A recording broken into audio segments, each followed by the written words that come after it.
Fake carrots. Fake fruit. Fake. Fake. Fake grapefruits. Fake. Liar! You liar! Consider this your trigger warning. The following program is strictly satire and is not meant to be taken seriously. So don't get all butthurt, you liberal snowflakes, just because we skewer your sacred cows and expose all your lies and hypocrisy. Truth hurts, and so does satire. So grab a drink, pull up a chair, and enjoy the show. And there it is, folks. Welcome back to the Prepared Mind channel. It is Hump Day, Wednesday, and it's whacked up. Some people say whacked out. I whacked down. It is whacked up as far as I'm concerned. I wanted to start with the great liar, Joe Biden. We're continuing to see lies and more lies and more lies come out of Washington, D.C. So I want to start right off the bat. Well, reminding you, get your questions down below, whether it's about today's events, yesterday's events, what you think will be tomorrow's events. You can look way back in history. You can look far into the future, and we can talk about it right here. Money, military, education, indoctrination, whatever you want to talk about. This is your show. It is the Prepared Mind channel, and it is all things SHTF, because all those topics are whacked up, folks, whacked out, and it is time to get into it.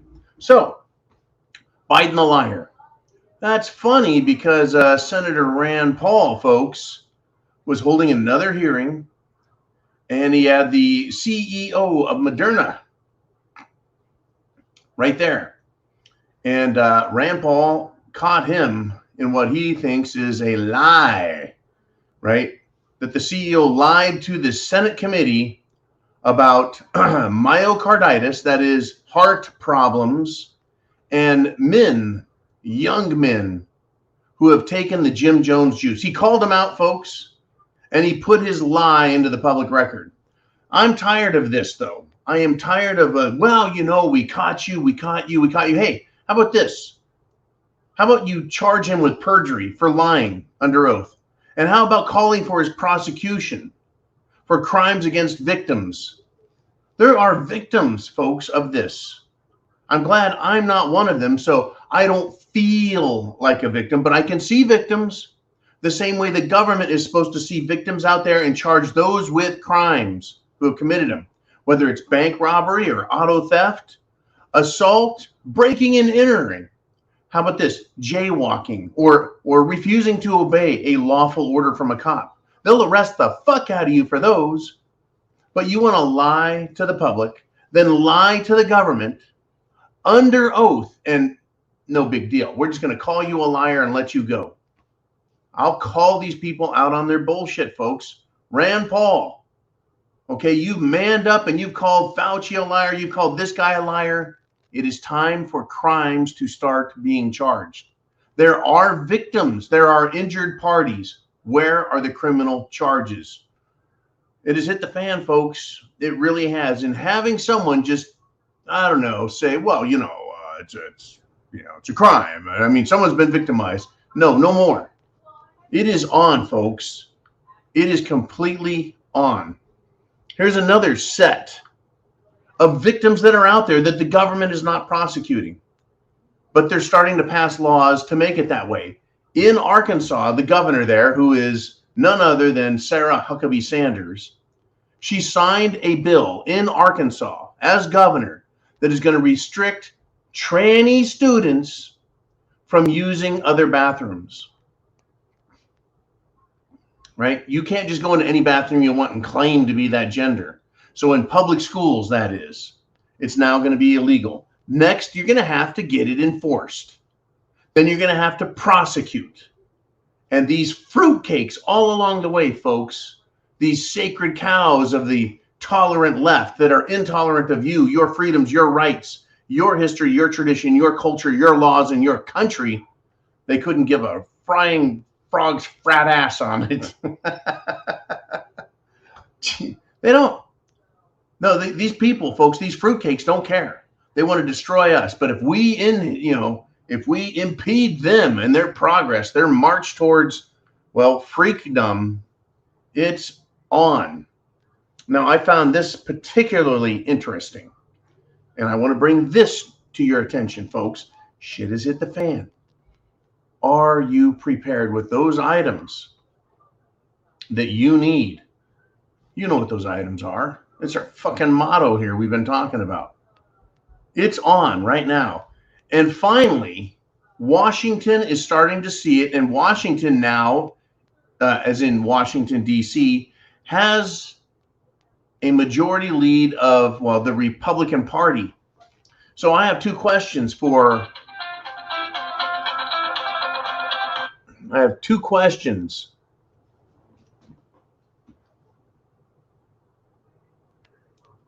the Republican Party and for Washington. Are we going to be a nation that has laws that aren't enforced? Are we going to be a nation that has laws that are enforced? I want to know, is this a lawless nation or is this a lawful nation?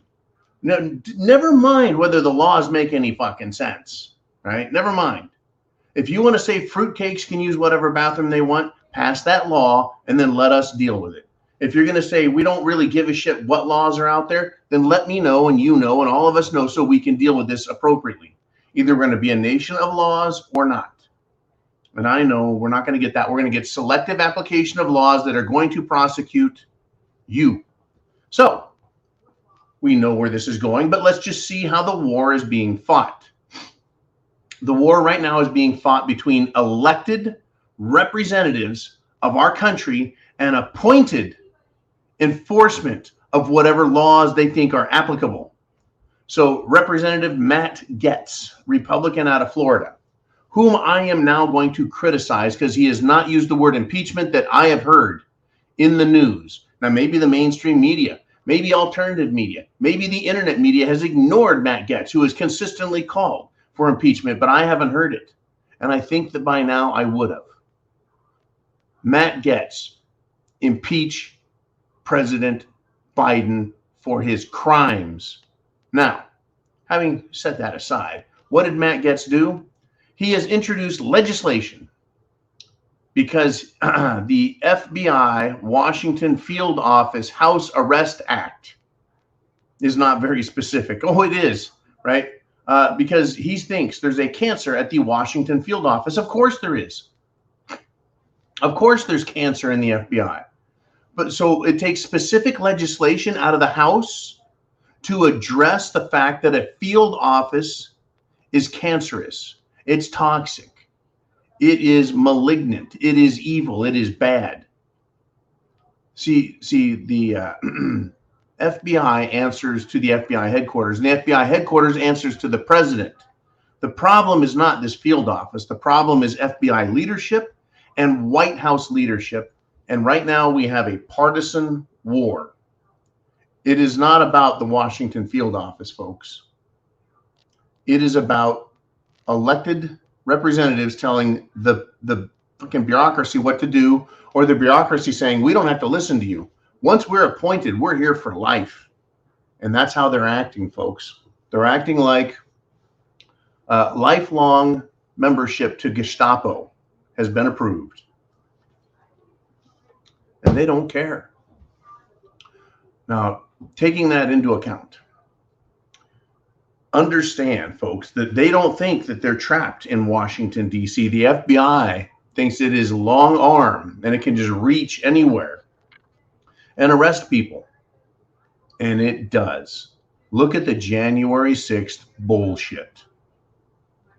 Look at that. They arrested people from around the country for parading and trespassing on public property when other private citizens were engaged in being in Washington, D.C. on public property.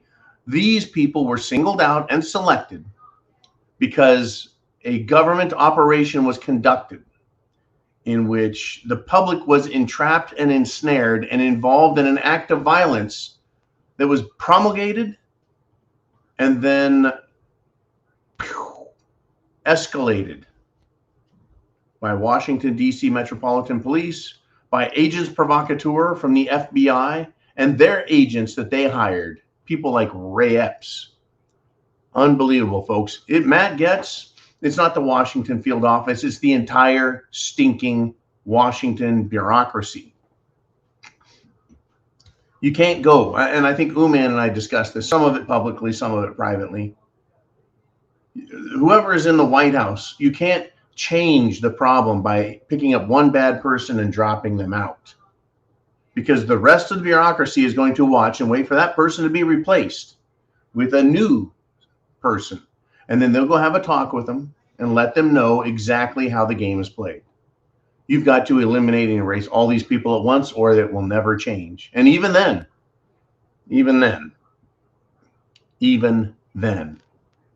now this is interesting, folks. Mike Davis is probably someone who is a poli-sci legal counselor that you've never heard of. He's an attorney, and he worked under none other than Supreme Court Justice Gorsuch, and he's worked for Iowa Senator Chuck Grassley at different times. So you would say that as a lawyer and working for Gorsuch and Grassley, that he probably knows the law. Yep. Well, he has something to say, folks. He says that we are seeing now constant bogus investigations, and that Washington and its investigative apparatus are ignoring the Biden family crimes. And he says they hate America. And I think it's obvious. But what I find interesting now, folks, is that this attorney, Mike Davis, who's worked for a Supreme Court justice, that means he's way up there in the world of lawyerliness. He agrees. He is a mainstream lawyer, political scientist, right? Poli-sci, who is agreeing with you and me on the Prepared Mind channel. We are not, folks, a bunch of conspiracy theorists wearing tinfoil hats, running around doing tinfoil hat things. Our position, our conversations, our opinions, our perspectives are in line with someone who worked for a Supreme Court justice. You see, we're not rabid, crazy, wacko shitheads. That's not who or what we are. Understand that. Don't let people convince you or tell you what you're saying doesn't make any sense. It makes total sense. Constant bogus investigations. They ignore the Biden family being clearly on the Chinese payroll. These are Marxists. They hate America. That is a quote from the attorney. Sounds like something we say. Understand, folks, that those in Washington, I think they're finally starting to fucking wake up and realize that we are in great peril. It's not just a joke anymore. I'm talking about this Mike Davis. I'm talking about Matt Gaetz going, hey, we're going to make a law specific to the Washington field office. You can't go after one of them. It's all of them. And it does go all the way to the top. It does. It does. And the mainstream media is right behind them. Whacked up Wednesday, you bet. So on MSNBC, folks, the mainstream media, they're whacked out of their mind too, right? They are just drooling, salivating over the potential that Trump could be indicted. They can't stand it. All of mainstream media is they're just dying. They're salivating. They're drooling. They gotta have it. And then, folks, in New York City, the grand jury session was canceled. This is a bullshit prosecution of President Trump. And President Trump attacking DeSantis and DeSantis shitting on Trump, all that is doing is dividing the Republican Party. It's dividing patriots up. It's like saying pick a side. I tell you what, I like them both. Too fucking bad. I'm not going to shit on one and not the other. I'm going to criticize everybody. And I'm going to criticize them both because they're playing into the hands of these dipshits who want us to be divided. Now, Trump and his ego and his agenda means he wants to be president. DeSantis, why don't you just back the fuck out and leave it alone?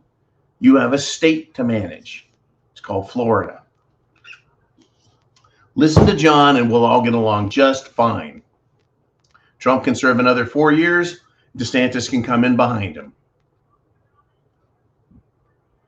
Back to this panel, MSNBC, well, and The View, and Morning Joe, and what other stupid shows are out there. What it is doing, though, folks, what this grand jury, New York City, Biggs, district attorney who's office fucking rocker with Trump derangement syndrome, what it's doing is it is smoking them out. Sufferers of Trump derangement syndrome, TDS, they're getting smoked, folks. They're getting all wound up, and then they take away, and it's pissing them off. It's driving them nuts. But what this is going to do, folks, if Trump doesn't get arrested, understand the peril that puts you in, and me, and America. Here is the peril that not arresting Trump creates. It creates more hatred for Trump and more hatred for Trump supporters. If you will recall, right, these Trump derangement syndrome media people want you and I put in concentration camps. They want you and I put in re-education camps. They want you and I punished and even killed for thinking the way we do. Even rhino Republicans, as small as they may be, out there in Lulu, Lala, fucking ding dong land, even some Republican rhinos are calling for us, patriotic, God-fearing, flag-waving, Constitution-loving Americans. They're calling for us to be beaten with baseball bats, to be shot on sight, to be chased out of restaurants, shopping malls, grocery stores, any place in the public. Unbelievable. It's creating more hatred for us. If Trump is not arrested, if Trump is not arrested, they're going to think it's he lied, he cheated, he did this, he did that, and their Trump derangement syndrome will get worse. Their hatred for you will get worse. That's if they do not, I repeat, do not arrest Trump. Their hatred and insanity will grow worse. So let's ask the opposite of that, if I may. Let's ask the opposite. If Trump is arrested for this bullshit charge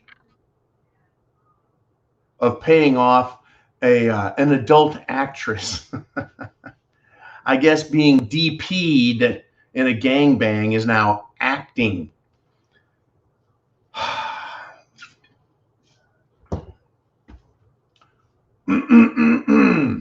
If he is arrested, arraigned, tried, convicted, and then sentenced, those Trump haters and their TDS, their Trump derangement syndrome, will not be satisfied. They cannot be satiated. They will not go away. Understand that. If Trump is arrested, arraigned, prosecuted, found guilty, and sentenced, it's a 5-step process, huh? Well, he's also been investigated for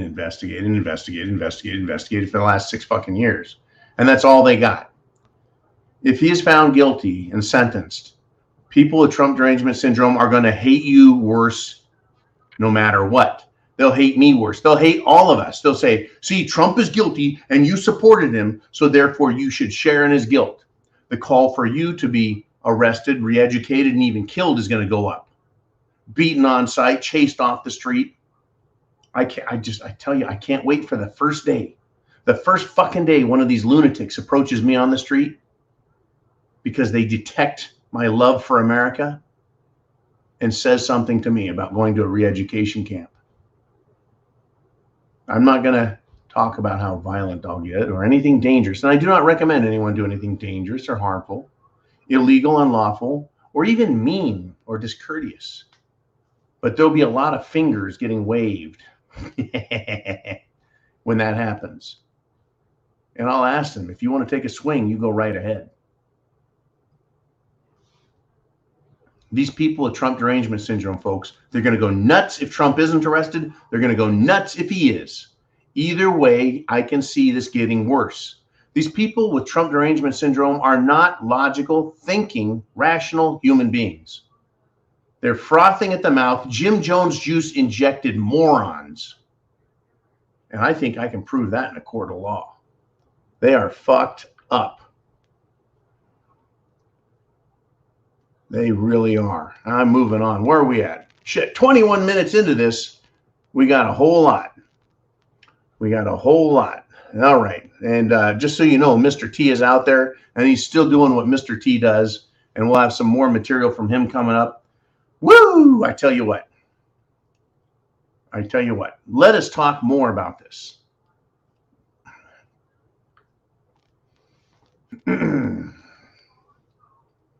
More people with Trump derangement syndrome, more call for Trump to be arrested, more call to divide this country, more call to come after you. The judge overseeing the Mar-a-Lago classified document case. Oh yeah, that's still alive, folks.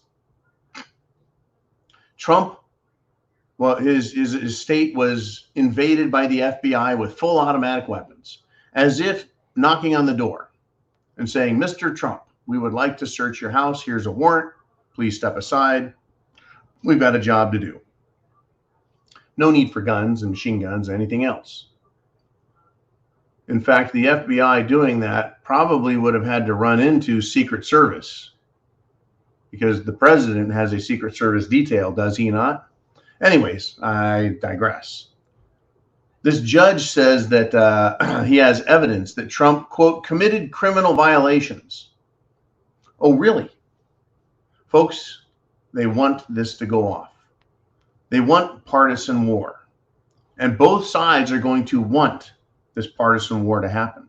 I just happen to know people who love America, love the Constitution, love the flag, love our country, our traditions, and our culture. They want to kick the ever-loving shit out of these fucking communist freaks, fruitcakes, wimps, pussies, and Marxists. They do. They're ready for it. All they need to do is have something happen in front of them where they need to protect themselves. I'll tell you that is out there right now. And in fact, it sounded kind of like I was one of those guys who just wants to have a little conversation with these people. I don't want to do anything violent or crazy. That's not who I am. I have no arrest record. I've committed no crimes ever. I've only followed lawful orders and declined other orders. Now, understand this. It is going to be a partisan war because both partisan sides have been fully divided now. And hatred has been developed between the two. And it has been not only promulgated, but fueled by the mainstream media and fueled by the left and their fruitcakedness. Right? They are anti-American. So I have not changed. I am American and I love the Constitution and my country. And I have not changed. I want my rights respected. I want everyone's rights respected. It is the liberal, lunatic left that has continued to push and demand that our rights be denied us, taken away, that we be arrested, that we be punished, that we have our normal world destroyed. And I think they've quit calling us normies. They've quit calling us normies. You want to know why? Because to call us normies in the pejorative sense, to try and make it sound negative, is asinine. Which they are, of course, fucking asinine. But it's asinine to call me a normie as if that's a bad thing. That makes them a freak. That makes them a social miscreant. A fucking moral outcast because they're a bunch of freaks and I'm the normie. Yeah, there it is. That's how that shit works, folks. All you have to do is apply a little bit of thought. And that's what we do here at The Prepared Mind, is apply some basic general thought to the process, to the language, and you see what a bunch of lunatics these people are and that they're trying to destroy our country. Here is another example. I've talked about law. I've talked about the Supreme Court a bit. I've talked about the presidency. I've talked about the legislative branch. And now we're going to move on to the monetary system. That's right. Okay. The Federal Reserve. That's right, folks. The central bank the bank that loans the government money that it creates out of thin air to give to the government, but they charge interest to get it back. The Federal Reserve has once again raised interest rates, even though we're in the middle of a fucking banking crisis, with banks collapsing, with banks being shored up and bailed out. The Federal Reserve is going to continue to raise rates, which means, folks, I mean, understand this. We've been operating in a low interest rate environment for how many decades? 3. This all started back in the 90s with Greenspan. It wasn't even Benjamin Slow-Mo Bernanke's fault. Nope, Greenspan. The Federal Reserve was raising interest rates by another quarter point, another 25 basis points. With the recession well underway and bank collapses, the second and third largest bank collapses ever in America, with the world's second largest bank itself, Credit Suisse, going down and getting bailed out with international funds. They want to keep raising the interest rates. If you have any money on deposit in the bank, are you being paid what these banks are charging us? I got a fucking notice from a credit card company with which, or from whom with I have credit, that if I fail to make a single payment, they will raise my rate on the remaining balance to 29.99%. Are you fucking kidding me? Nope, not kidding, folks. Let's just call it 30. 29.99 is so disingenuous, making it sound like it's in the 20s. It's fucking 30%. That means 1/3, basically, of what I owe that credit card company, I'll have to pay back every year, just for the privilege of borrowing their money at 30%. And if I had money in the bank, well, I'll tell you what, folks, in my savings account, I have $51. Oh yeah, you get practically fucking nothing with what? With about 10-15% inflation? Yeah. And we can't even get a straight fucking answer on what inflation is. Oh yeah, have I asked you yet? Has shit hit the fan in your world? Have you caught it yet? Have you caught on to the fucking game? I tell you what, let's do this. Why don't we take a wild guess?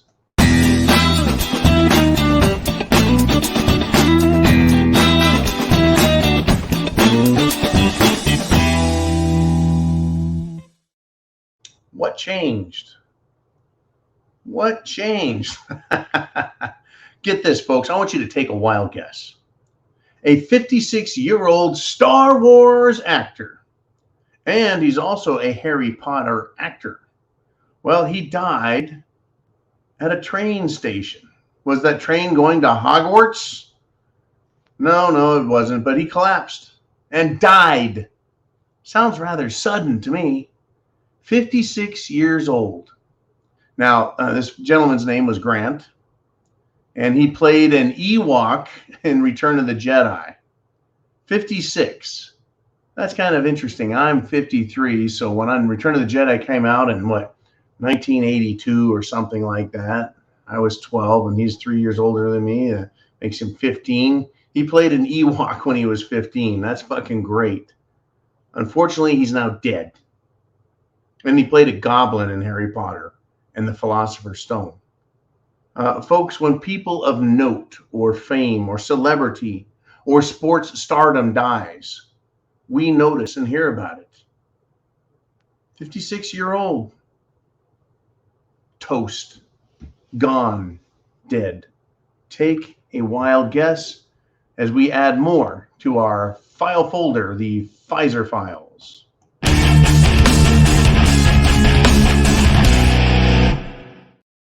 All right. We still don't have Uman back. He's behind the scenes. He's behind the scenes. Very interesting. Oh, by the way, there was a brouhaha in the White House press correspondence ranks. There's an African reporter. Yeah, you can guess what his skin color is. Who has accused Jean-Pierre, that is Karine Jean-Pierre, guess what her skin color is. He accused her of, quote, making a mockery of the First Amendment, and she shouted him down.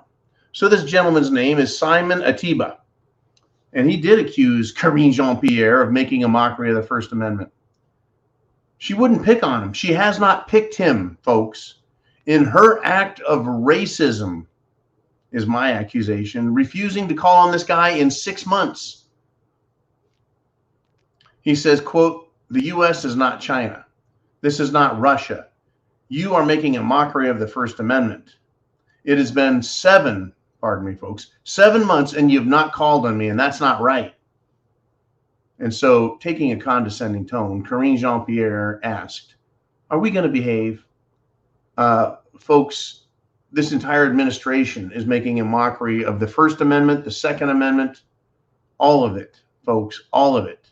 Everything to them is about making a mockery.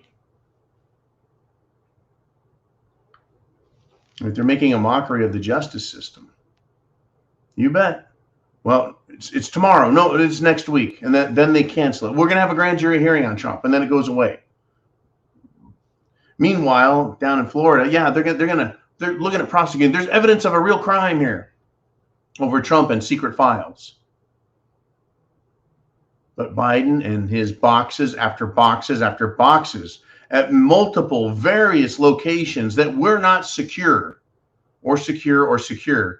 Meanwhile, Trump's files, he said, well, they were declassified. And then they were being stored at Mar-a-Lago, which is in a private community with armed guards and Secret Service members. There it is, folks. There it is. Well, let's do this, if we shall. Let us move on to Ask John Live.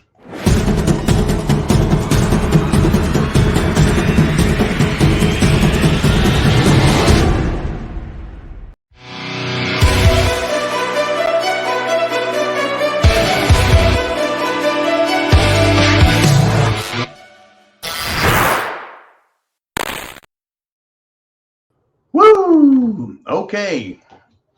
I'm flying solo. And here we go. I'm going to start with Uman's question because he's not here to defend himself. Uman says, they're great at called them out, really roasted him, really bashed him, blah, blah, blah. Everyone gets excited. No one does anything. And we forget about it in 72 hours. Next shiny object. Yep. He's referring to what I started out the show with, and that was reference to Rand Paul calling out Moderna's CEO, Rand Paul calling out Dr. Doom. Matt Gaetz going, look, the FBI bad. Yeah, we know they're bad. We know all about the evil elf, Peter Strzok. His fucking smiley face that he ripped. Oh, he got censored for that, folks. He got reprimanded. Ooh, so harsh. Right? We know about Ruby Rod Rosenstein. Little schmarmy douche. We know about Chris Wray. We know about James Comey, former head of the FBI, who admitted that Hillary committed a crime when she had an unlawful, illegal violation of national security. She had a computer server in her basement, hooked up to the internet with no security, was hacked by the Chinese. I see how this works. No crime. No charges. Right? There was a crime there. We got that.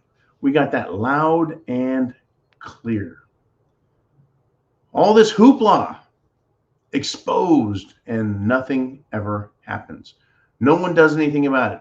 As if we're children and we look to these government morons as our parents. And when Trump was president, we said, Trump, you just called them out on it. That's like one parent telling the other. One parent telling the bad kid, you wait till your daddy gets home. You're in big trouble, mister. And the other kids are like, ooh, he's in big trouble. Stand back. And then those kids go get on the slides, play in the jungle gyms, blow bubbles, eat peanut butter sandwiches. And they forget that that evening, daddy's supposed to beat the ever-loving snot out of the bad kid. And it never happens. Ever. Ever. Remember Hillary Clinton's bullshit in 2016 during the debates? And Trump says, yeah, well, if I'm president, you're going to prison. And everyone cheered, yay! Nothing ever happened. We know that Trump cannot press charges, prosecute criminals. He's the president. We have to have a Justice Department that operates. That's a Department of Justice and Attorney General's office. Yeah. We have to have an investigative service, the FBI, do the legwork on this. Not happening. And then, yes, Uman points out, in 72 hours or less, people forget all about it. I'm going to contend that it's even less because we think, well, they caught him. That means I can relax now. Phew! I don't got to do nothing about this because daddy, when he gets home, that person's in big trouble. We assume that when you commit a crime, that means someone is waiting outside the door with a set of fucking handcuffs and a pretty jumpsuit. And that person is going to be loaded in a paddy wagon and dragged down to the nearest court, arraigned, and start the process for their crimes and violations. Not so for these jackasses in D.C. Not so. They walk right out the door and go have a big, fat, juicy steak dinner with the same people that accused them of that shit. I'm willing to make that prediction. It's a fucking shit show. It is a lie. It is a sham. Because it's continued. It's been like this forever. The closest I ever saw anyone getting held accountable for their bullshit was Bill Clinton when he was impeached and a crime was pointed out. Right? Lying to the American people. Back then, folks, the end of the 90s, lying to the American people was considered a major offense. Perjuring himself resulted in his impeachment, Bill Clinton. Not paying hush money to Paula Jones for whatever sexual offenses he had committed against her. No.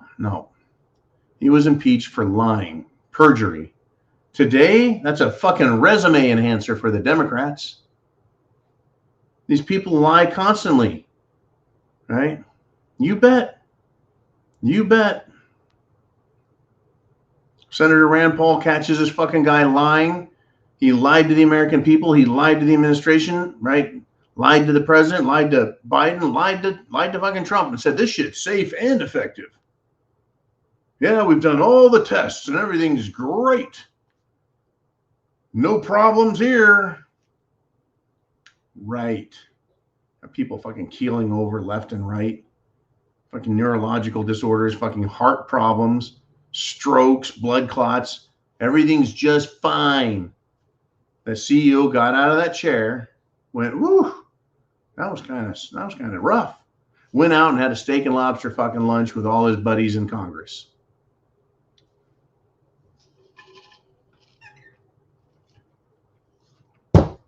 You think it's fixed? It's not even close. You think it's going to get better?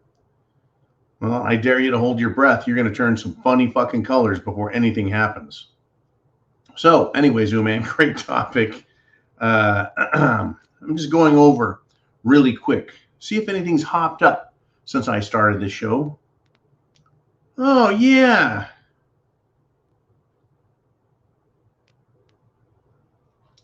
Here we have it.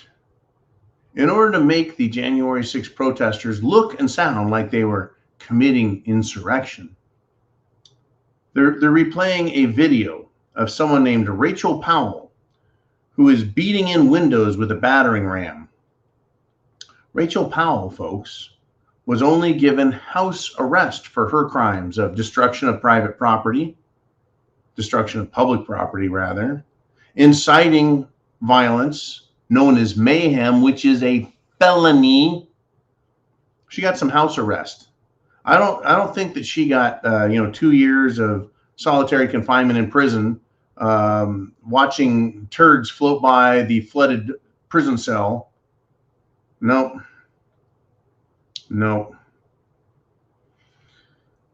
We're watching, folks, a manufactured bunch of crap. We really are. Okay, man, you're back in control. You're back in Prepared Mind Central and our Syndicate Central. And so this is what he wants to do. He wants to call up Blue Cord Devil in his comments. He says, heard about the nuclear power plant in Minnesota next to the Mississippi River that had a broken pipe that leaked 400,000 gallons of nuclear waste water in the ground. Me either. Happened in November. Well, the claim by some is that it leaked into the Mississippi River. And it's interesting. What is nuclear waste water?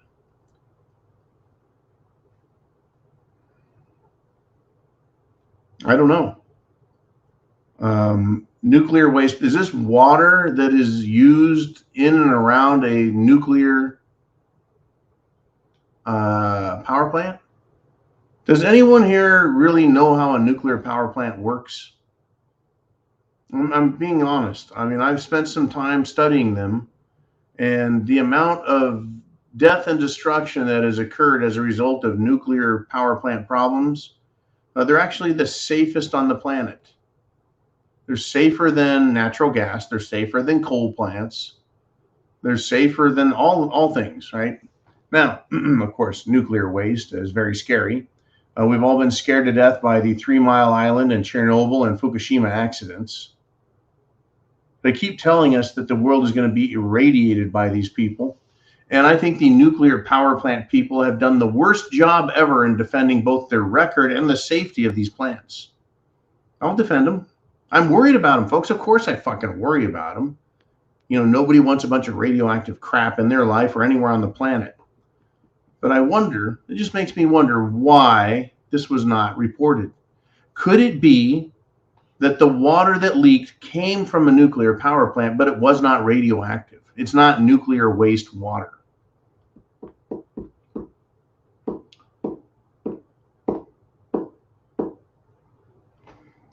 I guess we'll find out. This should be a huge story if it's 400,000 gallons of radioactive green glowing sludge. But then again, you know, Flint, Michigan, you know, they actually had literal green glowing sludge squirting out of the fucking ground around their manufacturing facilities. And that barely made it to the news. Yet you, my friends, are the polluting, bad, evil people. You carbon-based life forms and your carbon fuels that you want to use, that's the real danger. Cows farting, cows belching, that's the real danger. Look out. I think cows are rather efficient beasts to have a four-pocketed or four-celled or four-chambered stomach. They completely, thoroughly digest everything and turn grass into meat, which is delicious. And then they process all of this grass, wheat, hay, weeds, bushes, and they process it. And they fart a little bit and they belch a little bit. But if they don't eat that grass, the grass falls over, it rots, methane and carbon is released, and they do all that without the cows, without turning it into food for us. I think the cows are doing us a great service, my friends. Let us move on. Thank you, Blue Cord Devil. And now we've got none other than David Clinton with this beautiful, surprising factoid that 90 years ago on this day, the first concentration camp was opened. March 22nd, huh? 322. The magical number of the skull and bones. Yale University Illuminati Private Club. Yeah, that's right, folks. George H.W. Bush, John F. Kerry, and many other, shall we say, politicians that belong to Yale's secret Skull and Bones organization. 322. Scary day. You know what's funny? I don't know if it's really funny, but it might be funny. Is I feel more threatened by the World Economic Forum than I feel threatened by these Skull and Bones. As evil and ridiculous as they are. And what a bunch of fruitcakes anyway. I mean, laying in a casket, jerking yourself off and telling your sexual secrets to the other guys, brothers under the skin. Yeah, kind of adolescent. And that's basically college, I guess. But there they are. I mean, I know about a lot of these secret societies and organizations, folks. You know, the Bohemian Club, the Bohemian Grove, they were infiltrated by Alex Jones. I thought that was terrific. Expose them. The Skull and Bones, one of the members there, you know, recorded what was going on and what a bunch of kind of homosexual fruitcakes they are. It's funny how these super powerful people are really a bunch of fruitcakes. But it's when they get to the level of the World Economic Forum and they get elected to office that they really show their colors and their morality and their humanity is exposed to us. Thank you, Mr. Clinton. Thank you, David. Okay, what do we got? We got 47 minutes into this. Well, just about 48. We've got a lot of stuff we've talked about.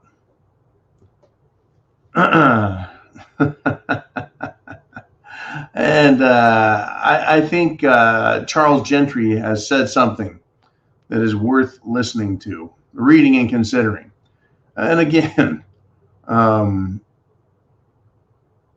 you know, a lot of this, you really have to have a sense of humor, folks. I take this stuff seriously, but at the same time, you've got to be able to laugh at these fucking people. Now, let's talk about this, right? I wonder if sacred cow tastes better than grass-fed. Yeah. That's a joke on the bovine level. But these sacred cows, folks, of the left, what is it? What are the sacred cows? Destroying our energy system. They have not upgraded and kept the power grid in the United States in tip-top shape. We've got the threats constantly of rolling blackouts, power failures, increased energy costs in America and in Europe. And the threat to all of this is cow farts, cow belches, and you and I as human beings acting in our own best interest, driving where we want, boating where we want, flying where we want at the rates we can afford. Now, Europe and the United States of America have decided to join together in an effort to destroy themselves with Green New Deal economic packages. Are you aware that the rest of the world is not playing this fucking game? Sure, nations in Europe are going along with this, but the BRICS nations, that is the Brazil, Russia, India, and China, this alliance, which now also has Saudi Arabia, Iran, Iraq, I think other South American nations.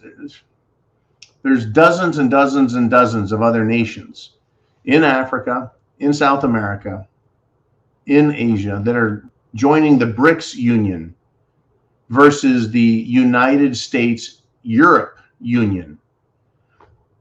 We represent about 20% of the world's population. The BRICS nations represent about 80% of the world's population. That 80% says we're not done with gas, oil, coal. We're not done with it. We have a long way to go before our nations are, right, living at a standard that we want to live. Now, China is not doing anything that they don't want and they don't believe meets their interests. They are massively increasing their nuclear power plant fleet. And despite the fear factor that's always put out there, they know that once you get rid of all the regulatory bullshit and red tape, and you start mass producing nuclear power plants with proven reliable technology and manufacturing processes, you have cheap, reliable, long-term energy production with, by the way, a low carbon footprint.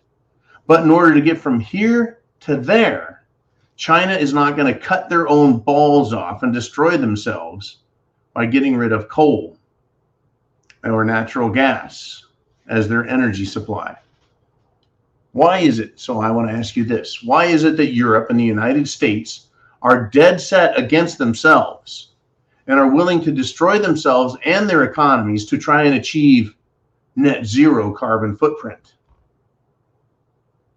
How does that make any sense? Destroy your economy, punish the people in order to accomplish a goal that's proving to be of inconsequential merit because the rest of the world doesn't give a shit and isn't fucking participating.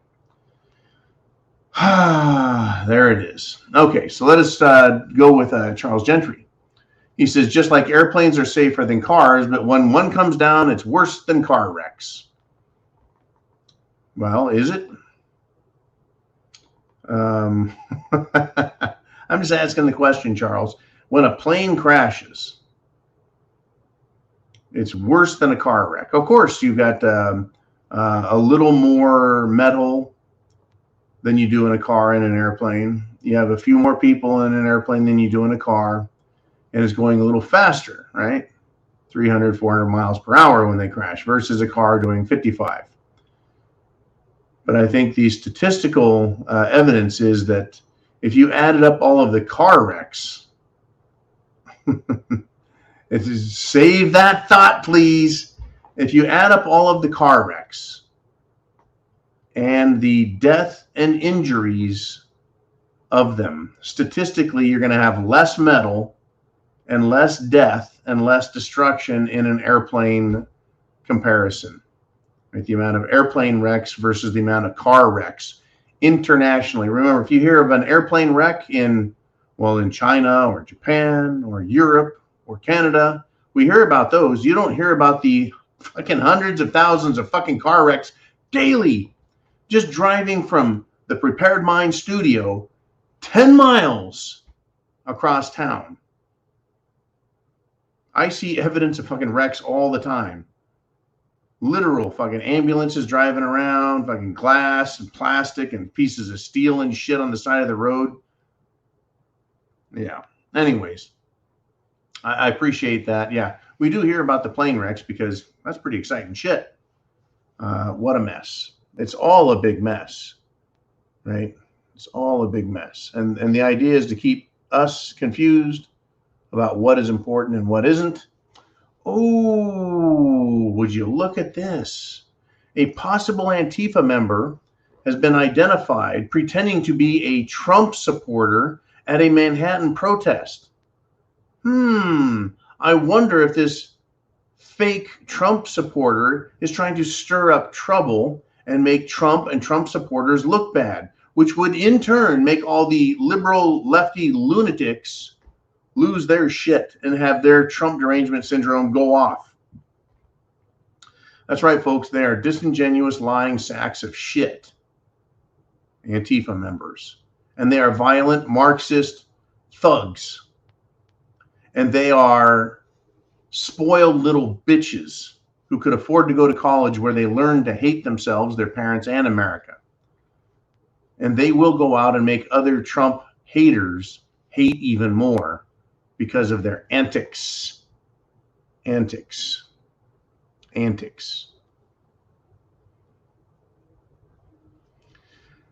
Okay, let's do this. Man, let's go with David Clinton's comment.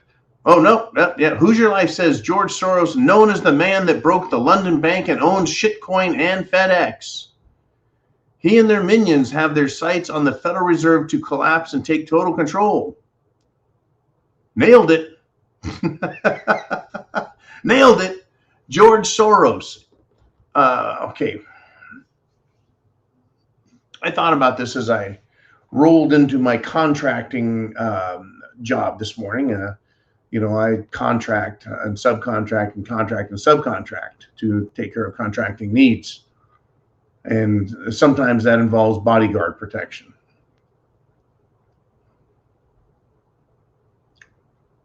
When you've spent some time around wealthy people, you start to understand and see how money all by itself, just having it, creates money. And I've never worked with and contracted with a billionaire, but I'm going to see if I can put that to the test here in the next few months. But I've been around people who have, moderate amounts of money, $1 million, $1 million in cash. Back in the early 2000s, I was working with somebody who had that kind of investment money, who wanted to engage in money-making industry with me. And in a very short amount of time, having just a little bit of operating capital, I was able to produce with that. Well, let's just say I didn't use the full $1 million, but in a couple of years, literally, I turned the use of a small portion of that into several $1 million worth of equity. When you have money, it's very easy to take it and turn around and make a lot more money. I cannot imagine what it's like to have $1 billion or $10 billion and how easily you could put yourself in financial positions to benefit by it. So George Soros has so much money that he was able to put himself in financial positions to screw with the banking system like London Bank, and to screw with systems like FedEx and Shitcoin. Can you imagine having enough money to trounce the gold market and cause it to fail, or silver, or copper? Because relative to a billionaire, those markets are small. You see, let's take gold, for example.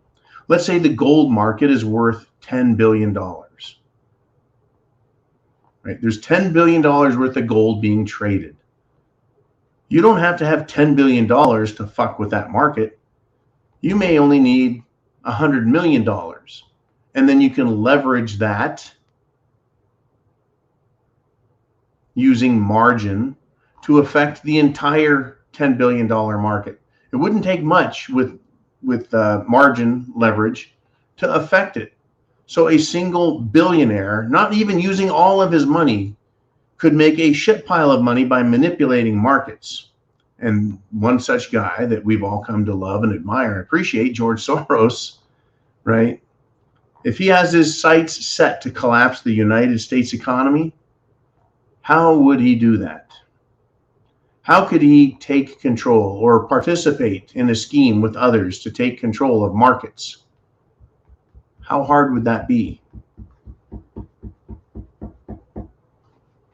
Well, I can tell you, in my opinion, that it's possible. Based on what I was able to do in a small real estate market with a very small amount of investment capital. And it was a small market, but it was a small amount of capital. I can't imagine what you could do with $1 billion fucking dollars to screw with an economy, to screw with a country that could ruin people's lives. You see, I never had that intention. I just was engaged in lawful, legitimate business practices that benefited everyone that engaged in business with me. Everyone did well. In this instance, speaking of George Soros, who did well? Well, George Soros. He took care of himself and achieved his socio-economic political agenda. And so he's continued his whole life to play that game and to continue to expand his wealth and his power while trying for his agenda. Someone says rumor. Oh, it was David Clinton. Rumors are around that George Soros has passed. Well, I tell you what, I will absolutely shed 0 tears if that is true. We'll find out. We definitely will. Folks, chance favors the prepared mind. Is yours. God bless America. Learn your Constitution. Share this video through the link. Semper and get prepared, because chance favors the prepared mind. You guys be cool. I'll be back 0 dark 30.